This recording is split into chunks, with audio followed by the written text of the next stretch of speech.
without wasting up any second, let's start with the session.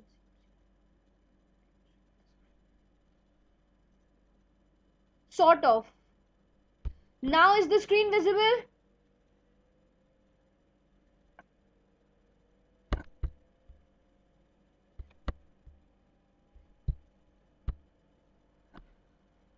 Well guys, please welcome to the platform of Kridha Legal Star, that too with GST and taxation, जहां पे हम रोज बात करते हैं latest basis पे उन दो GST updates के बारे में जो ट्रेमेंडस होते हैं, जो कहीं ना कहीं रन कर रहे होते हैं और जिनकी वजह से हमारे रिटर्न फाइलिंग सिस्टम और प्रोस्पेक्ट्स में हर दिन कोई ना कोई चेंजेस आता ही रहता है। आज का जो सबसे इंपॉर्टेंट अपडेट है वो मैं बताना चाहती हूँ रिगार्डिंग द एमएनएसटी स्कीम। आप सभी को पता है कि पेंडेमिक की सिचुएशन को ध्यान में रखते हुए, कोविड को ध्यान में रखते हुए गवर्नमेंट ने, डिपार्टमेंट ने बहुत सारे मेजर्स दिए, बहुत सारी एक्टिविटीज की, जिसकी वजह से भाई जो लोग अपने रिटर्न्स की फाइलिंग टाइमली नहीं कर रहे थे और लेट फीस के डर से अगर नहीं कर रहे थे तो वो टाइमली बेसिस पे अपने रिटर्न्स की फाइलिंग कंप्लाई कर दें। इसी के लिए इंट्रोड्यूस किया गया था एमएनएसटी स्कीम। एमएनएसटी स्कीम आने के बाद उसको फर्दर एक्सटेंड करते रहा गया और जो लास्ट डेट आई है वो निकल के आई है 31 अगस्त 2021। भाई ये एमएनएसटी स्कीम किन किन लोगों के लिए है और क्या इसका बेटरमेंट है, क्या इसका प्रोस्पेक्ट है, ये सब कुछ हम बता चुके हैं ना जाने कितनी वीडियोस में। हर यूट्यूब चैनल पे इसकी डिटेल्स पड़ी हुई है। एमएनएसटी स्कीम का बेनिफिट उन सभी लोगों के लिए, उन सभी टैक्स पेयर्स के लिए है जिसने शुरू से लेके अभी तक भाई 17 से लेके आज तक के रिटर्न्स की फाइलिंग मान लीजिए किसी भी रीजन की वजह से अगर नहीं करी है तो minimally 500 late fees cap of होगी और आप अपने रिटर्न्स की फाइलिंग करा लें, जिससे आपका जीएसटीआईएन कैंसिल नहीं होगा। फाइन। सो अब समझिए जो सवाल आ रहा है लोगों के दिमाग में वो ये आ रहा है कि भाई मैडम, अगर मान लीजिए हम किसी भी फॉर्मुलेशन की वजह से या किसी एक्टिविटी की वजह से या किसी भी कंसर्न की वजह से अगर अपने रिटर्न्स की फाइलिंग 31 अगस्त 2021 तक नहीं कर पाते हैं तब क्या होगा? तो लेट फीस किस फॉर्म में लगेगी? क्या लेट फीस वही प्रोस्पेक्ट से लगेगी जो 10,000 रुपए तक पहुंचती थी? 10,000 रुपए as a late fees on the specified return अगर हम उसको फाइल नहीं करते on to the timely basis. तो इस केस में मैं एक इम्पोर्टेंट चीज आपको हाईलाइट कर देना चाहती हूँ, जो कि शायद आपके क्लाइंट बेस होंगे, अगर क्लाइंट होंगे तो वो भी पूछना चाहेंगे कि भाई अगर 31 की तारीख निकल गई है तो अब बताओ कि क्या किया जा सकता है कि हम अपने रिटर्न्स की फाइलिंग करें। होपफुली ऐसे क्वेश्चंस आपके पास आते होंगे। अगर आते हैं ना प्लीज आंसर जरूर बताइए कि येस और नो। क्या ये वाला क्वेश्चन पुट ऑन होने वाला है या नहीं कि भाई कोई आपसे ऐसी बात पूछ सकता है कि 31 अगस्त 2021 तक अगर एमएनएसटी स्कीम का हम फायदा नहीं ले पा रहे हैं तो उसके बाद हम क्या कर सकते हैं?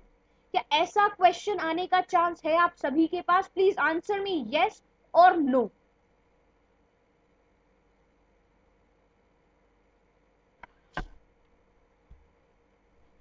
अगर इस तरीके के क्वेश्चन आ जाते हैं तो आपको क्या जवाब देना है वो आज इस सेशन में मैं बताने वाली हूँ। आपको सीधी सी एक बात कहनी है कि पहले तो आप उन्हें जवाब ठोको। सबसे इंपॉर्टेंट चीज कि आपको रिटर्न की फाइलिंग टाइमली करनी चाहिए थी, नहीं करी तो अभी भी टाइम है। 500 रुपए पर रिटर्न की फाइलिंग भरो और लेट एमएनएसटी स्कीम का फायदा उठाओ। और अगर आप 31 अगस्त 2021 तक इस एमएनएसटी स्कीम का फायदा नहीं उठा पा रहे हैं तो आपको रैशनलाइजेशन ऑफ लेट फीस को यूज करना होगा। जो अब आपकी लेट फीस 31 अगस्त 2021 के बाद से लगेगी वो लगने वाली है रैशनलाइज्ड बेसिस पे। रैशनलाइज्ड बेसिस क्या कहा गया था, क्या है, मैं फिर से एक वीडियो में आपको इस वीडियो में बताने वाली हूँ।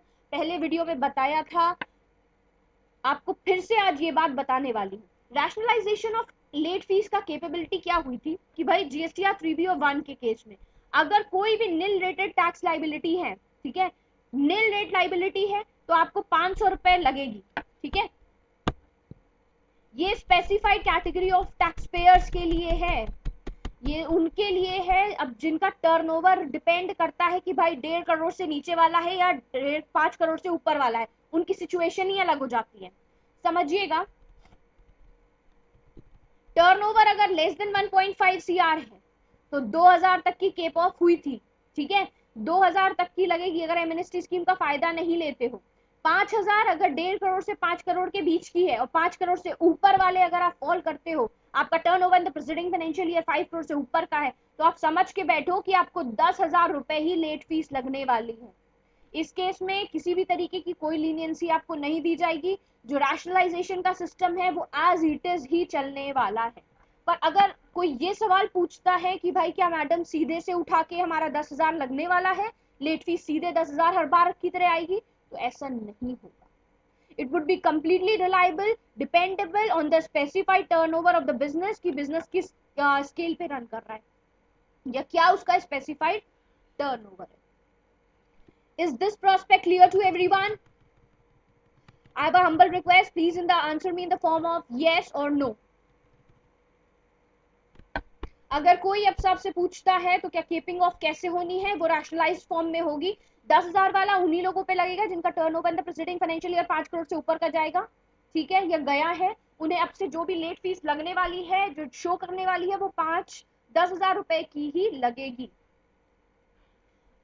आज के लिए जो सेकंड इंपॉर्टेंट सबसे ज्यादा जरूरी चीज जो मुझे लगी मुझे आपको बतानी चाहिए कि बहुत सारी क्यूरियोसिटी डेवलप हो रही है लोगों के माइंडसेट में जीएसटीआर 9C ऑडिट के कंसर्न में, या जीएसटीआर 9 के कंसर्न में, रिटर्न फाइलिंग प्रोस्पेक्ट्स के कंसर्न में बहुत सारी दिक्कतें, क्योंकि हमें पता है कि ये पीरियड भी अब आने ही वाला है जब हमें ये फाइनल रिटर्न्स की फाइलिंग को कंप्लाई करना है। तो उस कंसर्न में एक अपडेट शेयर करना चाहूंगी।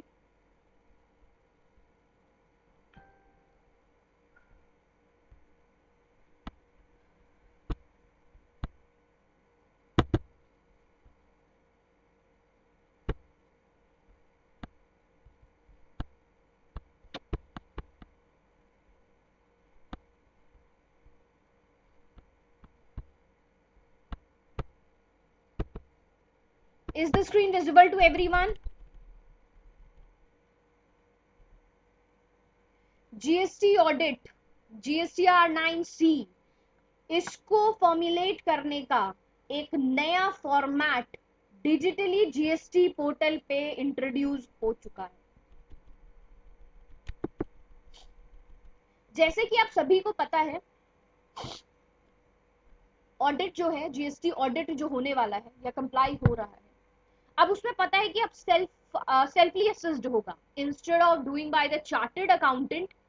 अब ये जो सिंप्लीफिकेशन आया है under section 35 sub section 5 and 44, ये नोटिफाई करता है कि भाई ये जो इम्पैक्ट है वो ये है, कहता है कि GSTR 9C will be self certified by the SEC himself instead of the chartered accountant. ये सबसे इंपॉर्टेंट अपडेट था जो जीएसटीआर 9C के कंसर्न में है फॉर द फाइनेंशियल ईयर 19-20। अगर अभी मैं आपको जैसे कि पोर्टल पे लाके दिखाऊंगी जे जाके कि कहाँ पे इसकी यूटिलिटी आप डाउनलोड कर सकते हो, क्या प्रोसेस है, तो पता है क्या, जब भी वहां पे फाइनेंशियल पीरियड या फाइनेंशियल ईयर दिया होगा ना, फॉर जैसे मान लीजिए 17-18, 18-19, 19-20, ये और 20-21 ये रिटर्न्स दिखा रहे होंगे पोर्टल पे, तो वहां पे बेसिकली एक बात रखी गई है कि अगर आप फाइनेंशियल पीरियड 19-20 चूज करते हो कि भाई आपको एनुअल रिटर्न 19-20 का फाइल करना है, उस कंसर्न में आपका पोर्टल वेरी कर जाएगा, आपका जो प्रोस्पेक्ट शो कर रहा है वो वेरी कर जाएगा, क्योंकि ये जो फैसिलिटी है, ये जो चेंज किया गया है, वो सिर्फ किया गया इन the financial year of 2021। Rest of the periods के लिए, rest of the financial periods के लिए ये अलग ही है। ये वही पुराना प्रोस्पेक्ट चल रहा है जो हमेशा से चल रहा था, चेंज आया है सिर्फ द फाइनेंशियल पीरियड 20-21 के अंतर्गत। Am I completely clear to everyone? Please answer me in the form of yes or no. बस इतना ही चाहती हूं मैं।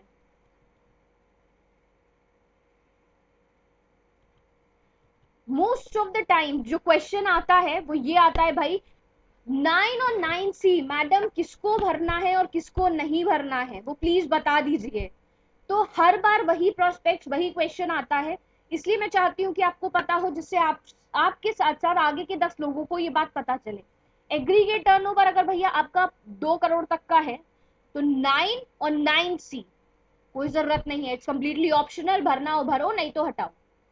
दूसरी चीज, more than 2 crore and less than 5 crore, किसी का भी turnover in the preceding financial year 2 crore से ऊपर का एक्सीड होता है और 5 करोड़ से नीचे का है। 9 भरना, आपको एनुअल रिटर्न फाइल करना, it's mandatory, but 9C audit करवाना it's completely optional.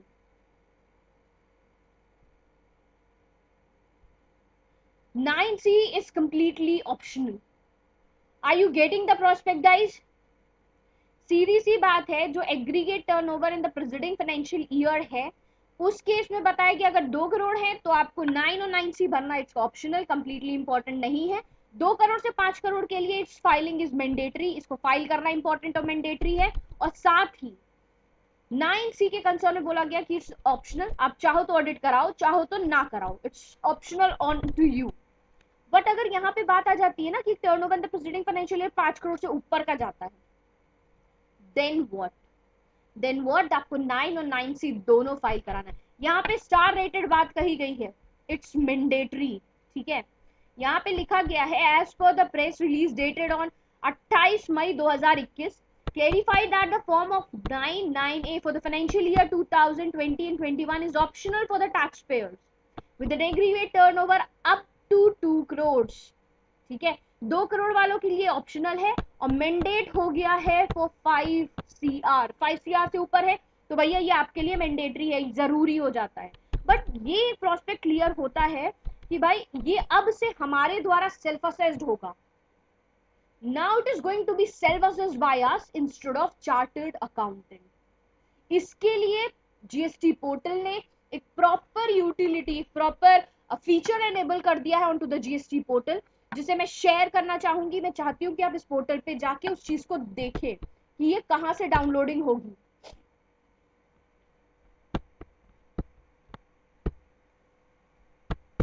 So guys, is the screen visible to you all? मैंने जीएसटी पोर्टल पे ले आके आपको छोड़ दिया है। Is the screen visible? Please answer me in the form of chat box. Thank you Shubham ji. तो आप इधर क्या करने वाले हो, डाउनलोड्स ऑप्शन में जाएंगे, ऑफलाइन टूल में जाना है and you can find here the 9C tool. Offline tool यहाँ है, ये जो यूटिलिटी है वो डाउनलोड हो रही है। अभी यहाँ पे आप देख सकते हो कि GSTR 9C offline utility version 2.0 is available on the GST portal, जो कि टैक्स पेयर अब से खुद ही एसेस करके, खुद ही फाइल करके, खुद ही अपलोड कर सकता है। ये सब कुछ उसके हाथ में है। The Excel-based GSTR 9C offline utility is designed to help the taxpayer to prepare the audited certified GSTR 9C reconciliation statement for the financial year prior to financial period 2021 in the offline mode. It's just for the financial period 2021। अभी क्या है कि ये जो financial period 2021 है ना, ये अपना रिकॉन्सिलेशन ऑफलाइन मोड में जाके खुद से प्रिपेयर कर सकते हैं। इसमें चार्टर्ड अकाउंटेंट का कोई भी रिक्वायरमेंट नहीं है। हालांकि इसमें यहाँ पे चार्टर्ड अकाउंटेंट की सर्विसेज खत्म नहीं हो जाती हैं, नो डाउट। जब भी ये रिटर्न्स की फाइलिंग वो खुद से करने जाएगा ना टैक्स पेयर, तो उसे नो डाउट चेकिंग के लिए चार्टर्ड अकाउंटेंट्स का रिक्वायरमेंट होगा या किसी भी स्पेसिफाइड प्रोफेशनल का रिक्वायरमेंट होगा। तो डोंट इवन थिंक कि लाइक ऐसा नहीं हो सकता कि हमें चार्टर्ड अकाउंटेंट की जरूरत नहीं है। पड़ेगी, डेफिनेटली पड़ेगी, बट ये है कि उस केस में भी आप अपना प्रायर टेबली अपनी फीस चार्ज कर सकते हो। एज लाइक हम इसे डाउनलोड कर रहे हैं।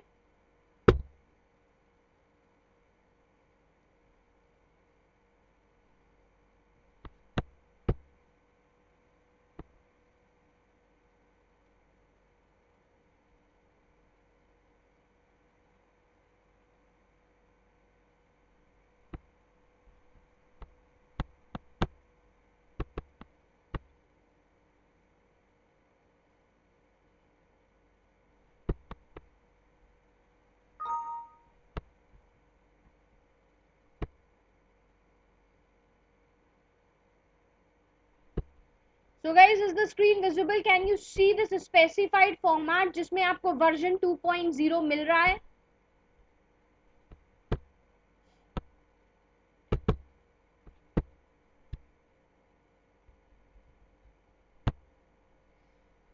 हियर बाय आप देख सकते हैं ये जो यूटिलिटी खुल के आई है, जिसे आप डाउनलोड करोगे, जैसे मैंने अभी डाउनलोड किया था तो ये सिस्टम फॉर्मेट में आया है, ठीक है। इसे मोर अप्रोप्रिएट फॉर्म में खोला जा सकता है।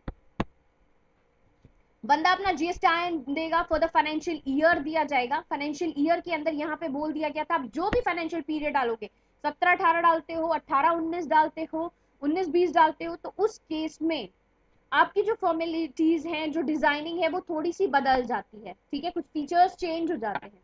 Legal name of the business financial period अगर आपने 20-21 डाला है तो ये सेल्फ असेस्ड होगा, ठीक है। ट्रेड नेम डालोगे यहाँ पे। जब भी आप, मैं एक स्पेसिफिकली बात बताना चाहती हूँ, जब भी आप फाइनेंशियल पीरियड रिटर्न फाइलिंग का 18-19, 19-20 डालते हो, तो यहाँ पे आपको एक बात बताई जाएगी, यही हाईलाइट होगी कि is the person making the reconciliation statement form GSTR 9C is the same person who has conducted the audit mentioned GSTIN। एक सवाल है और ये in the form of yes आ सकता है या नो आ सकता है। पूछने का तरीका यही है कि भाई सेम पर्सन ही इसे कंडक्ट कर रहे हैं या अलग अलग पर्सन कर रहे हैं। अगर भाई सेम पर्सनल कर रहे हैं तो वो सिर्फ पॉसिबल हो सकता है in the form of in the financial year 20-21। No हो सकता है इन दैट केस अगर आपका फाइनेंशियल पीरियड 17-18 है, 18-19 है या 19-20 है। Is that clear to everyone? इस तरीके से आप प्रोसीड करके अपने हर एक पार्ट की फिलिंग कर सकते हैं, डाउनलोड कर सकते हैं इस यूटिलिटी को, और इस यूटिलिटी के अंदर जितने भी फीचर इसको एनेबल कर सकते हैं।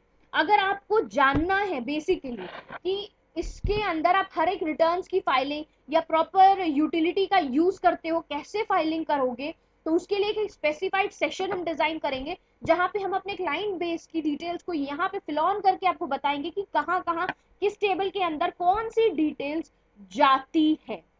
Is that clear to everyone? आप यहाँ पे देख पा रहे होगे reconciliation of tax paid, each and every table के अंदर कुछ स्पेसिफाइड डेटा दिया हुआ है, तो इसकी फिलिंग कैसे है, कैसे हो सकती है, कैसे किया जाता है, वो सारी डिटेल्स हम आपको स्पेसिफिकली अलग से वीडियो में दिखाएंगे।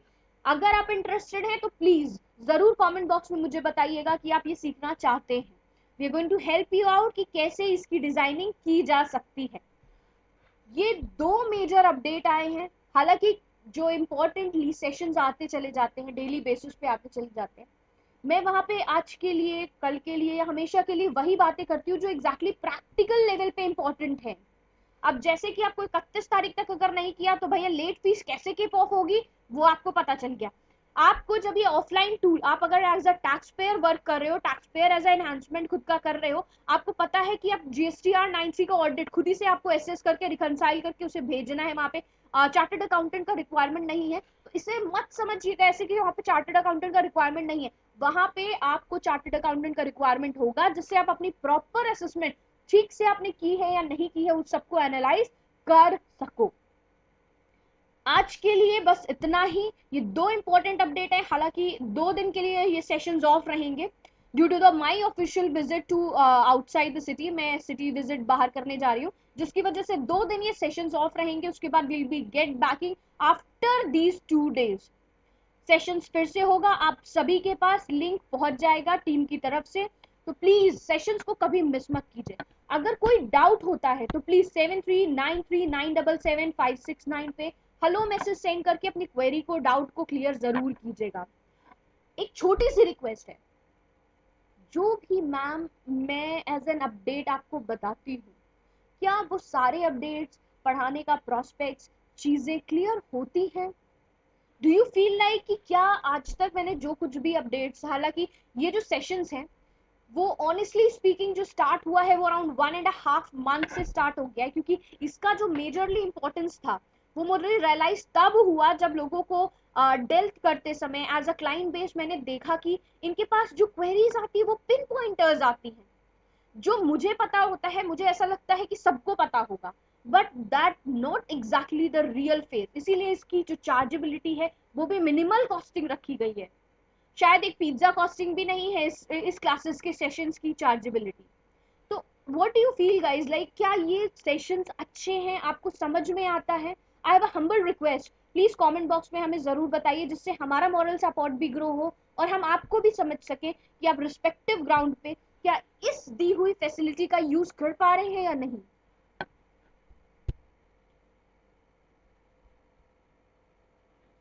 Thank you so much Shubham ji, thank you so much Anil ji. एक रिक्वेस्ट मैं यहाँ पे पब्लिक ग्राउंड पे करना चाहूंगी कि आप सभी हमारे YouTube चैनल को जरूर सब्सक्राइब कर लीजिए, क्योंकि मैं ऑनेस्टली स्पीकिंग जो इंपॉर्टेंट प्रोस्पेक्ट्स हैं, जो जरूरी प्रोस्पेक्ट्स हैं, वो सारे तो मैं यहाँ पे बताती हूँ प्रैक्टिकल ग्राउंड पे। पर आपको पता है कि आप सभी के पास जो क्लाइंट बेस आता है वो हर फील्ड का आता होगा, ठीक है। अब वो भाई रेस्टोरेंट डीलर भी हो सकता है, होटल सप्लायर भी हो सकता है, होटल सर्विसेज प्रोवाइडर भी हो सकता है, गोल्ड स्मिथ हो सकता है, गोल्ड ज्वेलरी डीलर हो सकते हैं, या वो कोई भी बिजनेस ट्रेड कर सकता है, रियल स्टेट सेक्टर का हो सकता है। तो हर एक सेक्टर पे जीएसटी का एक सॉलिडिफाइड इम्पैक्ट पड़ता है। तो हर उस इंपॉर्टेंट एस्पेक्ट्स को एक वीडियो के फॉर्म में आपको समझाने की प्रॉपर कोशिश करने वाली हूँ या करती आई हूँ यूट्यूब चैनल पे। उस चैनल को सब्सक्राइब जरूर कर लीजिए। This is my humble request guys. Hopefully after the 2 days I am going to meet you again. और जीएसटीआर 9 के अंदर ना, 9 एंड 9C के अंदर में कुछ इंपॉर्टेंट से चेंजेस, कुछ इंपॉर्टेंट इंफॉर्मेशन फिर से हाईलाइट हो रही है, जिसके बारे में मैं चाहती हूँ आपको पता हो। सो गाइस, सेशंस को मिस मत कीजिएगा, लिंक्स आप तक पहुंच जाएंगे। अगर आपने रिन्यू नहीं किया, रिन्यूअल्स करा लीजिए, और साथ ही सेशंस को लेने की कोशिश कीजिए। अगर आप नहीं कंडक्ट कर पा रहे हो, नहीं ले पा रहे हो, I have a humble request guys, please आप एम्प्लॉय से कह के ऑफिस में कॉल करके वीडियोस को कलेक्ट जरूर कीजिए, it's very important. So guys, आज के लिए बस इतना ही, सेशन को यही एंड करना चाहूंगी। Hopefully you enjoyed this session. 15 से 20 मिनट की ये बातें शायद आपको कुछ इंपॉर्टेंट दे सके आपके अपने करियर में, आपके अपने क्लाइंट बेस के साथ। So guys, stay connected with Krida legal star. आज के लिए बस इतना ही। Thank you so much.